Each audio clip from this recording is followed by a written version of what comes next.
people like me. You need people like me so you can point your fingers and say, that's the bad guy. That's the bad guy. That's the bad guy. That's the bad guy.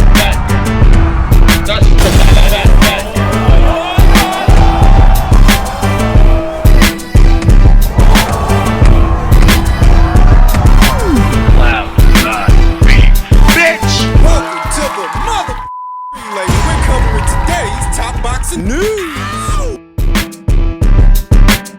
Okay, we'll start with this. Claressa Shields versus Lonnie Daniels card generates almost $1.5 million gate in Detroit. Claressa Shields' third time fighting at the Little Caesars Arena in downtown Detroit was definitely the charm. The ring has learned that the card Shields headlined generated nearly $1.5 million at the gate, which accounted for more than the combined ticket revenue from her first two fights at the home venue of the NBA's Pistons and NHL's Red Wings. Shields revealed during a post-fight press conference early Sunday morning that the event was sold out. Not half bad for facing a nondescript opponent that most of the people in America and the audience in attendance were not familiar with. It's not half bad for a Claressa Shields fight. Out of 15,369 seats, Shields said, we sold 15,369 seats. For one, I just want to thank God, because I've been praying for a sold-out LCA since the first time I fought here, and I didn't think it was possible with just people from Flint and Detroit. And I was right about that. We had to bring Brooklyn, New York, Texas, Ohio, the UK. We had to bring New Zealand. We had to bring Atlanta. Miami was in the house. Florida. They in here from everywhere. Texas, Cali. That's what it was going to take to fill this place up. Reaching seven figures in gate receipts was a milestone for Shields, a two-time Olympic gold medalist who won world titles in 5 divisions. The Flint, Michigan native's first fight in Detroit 8 years ago occurred at a venue, MGM Grand Detroit, that held approximately just 500 people. Shields has since become an undisputed champion at middleweight, junior middle, and heavy, a motion picture based on her inspiring life story. The Fire Inside was released in theaters nationwide on Christmas Day. 9 of her 17 professional fights have taken place in Detroit or Flint. She also acknowledged help selling tickets from Detroit native Tony Harrison, a former WBC junior middleweight champion who fought in the co-feature, and 6 other fighters from Flint and the Detroit area who competed on the undercard. So that's not half bad for Claressa versus Daniels. Lonnie Daniels. Everybody who's from Flint, Michigan, I thank you for always showing up and being consistent, said Shields, who had Grammy-nominated rap artist Ricky Rose walk her into the ring, because I knew at least 11,000 from Flint and Detroit would be here, but the last 5,000 that came is from all over, around the world, and I'm just so grateful for that. I thank each and every one of y'all that came, that spent money, that bought tickets, who flew out here, got y'all's hotels. Listen, y'all had Rick Ross up at the bad hotel because all the hotels was sold out. So that ain't half bad for Claressa. But almost immediately I can identify a problem, and that's what I am, a problem solver at heart, a problem solver by nature. After the fight, when Claressa spoke to Ariel Hawaii, she told him that she believes she should be making anywhere in between 5 to 15 million per fight.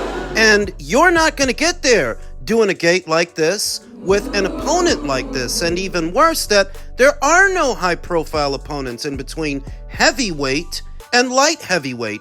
No one knows those women. During fight week, Claressa was confronted by another light heavyweight champion, another one aside from the one she was fighting, in Canelo. And I could see that fight happening before the year is out. But fights with the likes of Lonnie Daniels and Canelo don't warrant anywhere in between 5 to 15 million per fight. They just don't. You did a little over $1 million at the gate. Now you tell me, Where's the rest of the money supposed to come from? Where? Little over $1 million at the gate, that's fine. That's all right. What were the viewership numbers for the fight? Because that's what tells the story. Now, fighters ain't limited to just making money from their fight purses. They can also make money from sponsorships and endorsements. I don't know that Clarissa has any of those, but it'd take some really big ones for her to rake in anywhere in between 5 to 15 million. Understand? That's a lot of money. That's a big purse, even for a man. For a perspective, Caleb Plant got $10 million to box Canelo Alvarez in what was their undisputed title fight in a pay-per-view that sold approximately 700,000 or 800,000. At $80 a pop. Now use your head. Who could Clarissa fight that would sell in between 700,000 or 800,000 pay-per-views? Not even 400,000. Who could she fight? This speaks to the problem I've been talking about. There's nobody up there. So, I mean, look, good for her. She did over $1 million, sold about 15,000 tickets. That's great. That's awesome. Cool. But she's a ways out from making $5 to $15 million for a fight. And the situation won't get any better so long as she stays up there. Yeah. Would you give Canelo Alvarez credit for beating Terrence Crawford? That's the problem, right? It's a one-way street. I would give Terrence a ton of credit for beating Canelo, but no, not the other way around.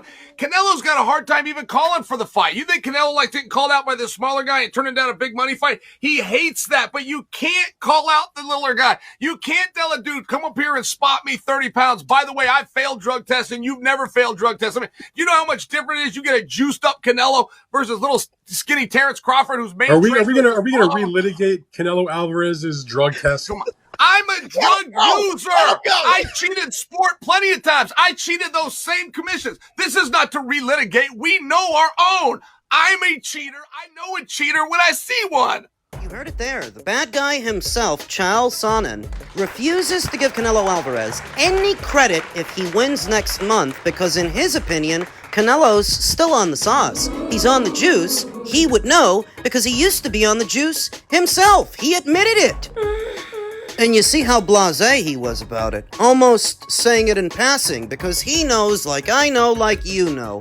All the guys in organized sports, the really good ones, the top guys, odds are they're on the sauce, and it doesn't help Canelo Alvarez's case that he's already been busted for a banned substance before. It's gonna follow him around for the rest of his career, whether his fans like it or not. And his critics, at their leisure, will bring it up whenever they want to lambast him. It's a nails on the chalkboard for many a Canelo Alvarez fan who wants to believe that he's clean and wants to believe he's innocent. You know what I think. You know what I believe. Not only do I think Canelo's on the sauce, I think Crawford is too. Not just those two. I think a lot of people, a lot of male fighters, a lot of female fighters, at the highest levels of the sport are doping, and I've said that more than once. That's why I don't spend a whole lot of time on it. I don't even know that it makes sense to tear down a fighter or their legacy on the premise that they're doping when I think a lot of people are doping. It's just that they're not getting caught. Don't you see how easily Sonnen was able to admit that in his heyday, he was doping? He knows what to look for. He knows what to recognize in a fighter. And on that predication, if Canelo wins, he refuses to give him credit. Now, outside of doping in organized sports and Canelo Alvarez's sketchy past with clenbuterol, remember, he was fluctuating in weight in ways that most other fighters can't. He went from 154 up to 164 for Chavez, then back down to 160 for Golovkin. And knowing that clenbuterol is a weight-cutting agent that allows an athlete to burn fat while simultaneously retaining muscle, you don't need to be Telly Savalas to connect those dots. It's very obvious what Canelo was doing, but if you are to deprive him of credit, I don't care about the doping. And neither did Sonnen. That's why he used to dope himself. If I were to deprive Canelo Alvarez of credit for beating Terrence Crawford, it would have to be for some other reason. It would have to be because Canelo Alvarez has been campaigning as a super middleweight since late 2020. So he's got a lot more time in and a lot more experience at this weight. More expectations. Terrence Crawford is smaller than you are. He's moving up in weight for this fight. He is older than you are and less active. So if you were to deprive Canelo of credit for a victory over Terrence, It should be because of that. It should be because you've been at this weight a lot longer, you're naturally bigger, you're used to fighting, naturally bigger fighters. You've actually fought in the last 12 months, Terence Crawford hasn't,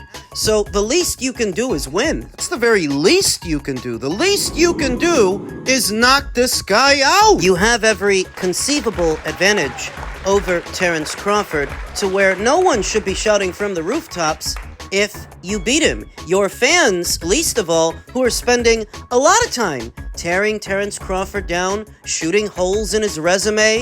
They're taking a dump, and they've been taking a dump on this guy for weeks, to where if Canelo actually wins, what are you guys celebrating? What are you so excited about? You guys think Terence sucks? Being a fan of both fighters myself, a fan of Canelo and a fan of Terence, objectively speaking, Canelo can't get the same credit as Terence if he wins, because they're not in the same position. It's not the same thing. He's moving up for you. He's at every conceivable disadvantage. Not dissimilar from when Guillermo Rigondeaux moved up 2 weight classes for Vasyl Lomachenko. Vasyl Lomachenko said it himself. It's not a big win for him because that wasn't Rigo's weight. Rigo talked a lot of shit. He spent 2 or 3 years talking shit, bumping his gums, so that when he got up there, he quit. And in spite of that, Loma didn't kick him when he was down. He didn't think it was a big win because it wasn't Rigo's natural weight. Sort of how I think about this fight. If you're gonna give credit to anybody, should they win, that credit would have to go to Terence because he's at every conceivable disadvantage. The least that Canelo can do is win. I mean, the least he can do is stop this guy. They say that a good big man beats an equally good little man. Now, these are both top 5 pound-for-pound fighters on my pound-for-pound list. So if that rationale holds true, Canelo should win. Well, some people don't want to hear this, but there's more of an expectation and more of a responsibility on Canelo to perform than Terence. Terence can go up there and get a draw, and that would be a moral victory in and of itself, not getting knocked out. It's a moral victory. There's definitely an argument that Canelo hasn't gotten out of bed for the last few guys that he fought. Edgar Berlanga, William Skull. I don't imagine that fighting guys like that, over 60 fights into his pro career, get his juices going, get him excited. But maybe Terence will, because him and Terence are of the same ilk.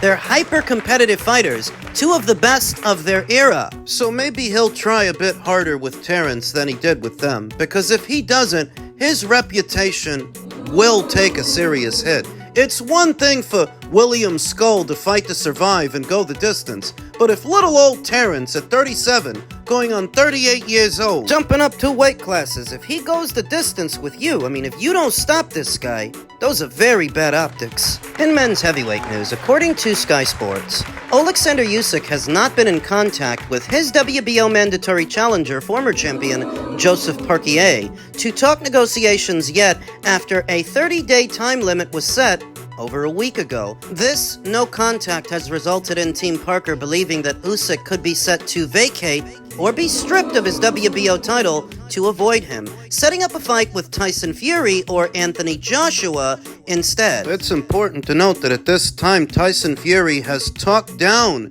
any notion that he's coming back. Parker's manager, David Higgins, told Sky Sports, "I think Usyk would have engaged by now in a discussion or a negotiation if he wanted to retain and defend his undisputed heavyweight world titles. Last time I spoke to Frank Warren, Parker's promoter, there had been no engagement. This is what I was told a couple of days ago. I'm hopeful that the merit-based system is respected, and the man who has genuinely earned a shot at world heavyweight titles is allowed to have that title shot because it has been earned the hard way, the old school way, with consecutive victories over monumental opposition over 12 to 13 years of a dedicated professional career, beating everyone put in front of him. It's a disgrace to the sport that you cannot earn a heavyweight world title shot on merit. All this Mickey Mouse rubbish, talk of Joshua fighting Jake Paul, if Usyk doesn't take the fight, Joshua should step up, back himself, and fight Parker for the vacant title." I actually don't mind that idea.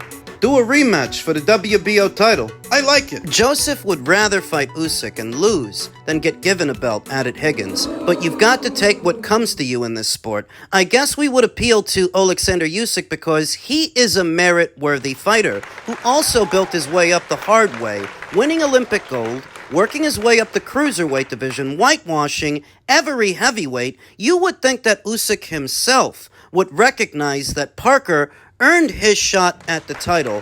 What a lot of people in boxing and a lot of content creators are finding curious is that Turki El Sheikh has no interest in doing this fight, even though it's sensible. It makes sense for them to fight. My old shift supervisor, Boxing Beats and Rhymes, came up with a provocative and dangerous theory. His equation suggests that Joseph Parker is being deliberately frozen out by Turki El Sheikh, which begs the question, what could Joseph Parker have done to incur Turki El Sheikh's wrath? He's fought in the fights, he's won the fights. What's the problem? Maybe he wasn't supposed to. I take you back! To the Joseph Parker versus Deontay Wilder fight that was intended to serve as a prelude to Wilder versus Joshua. I don't think you need me to tell you that Turki and a lot of people had a lot riding on finally doing that fight. But guess who messed it up? Joseph Parker. So maybe Joseph Parker won a fight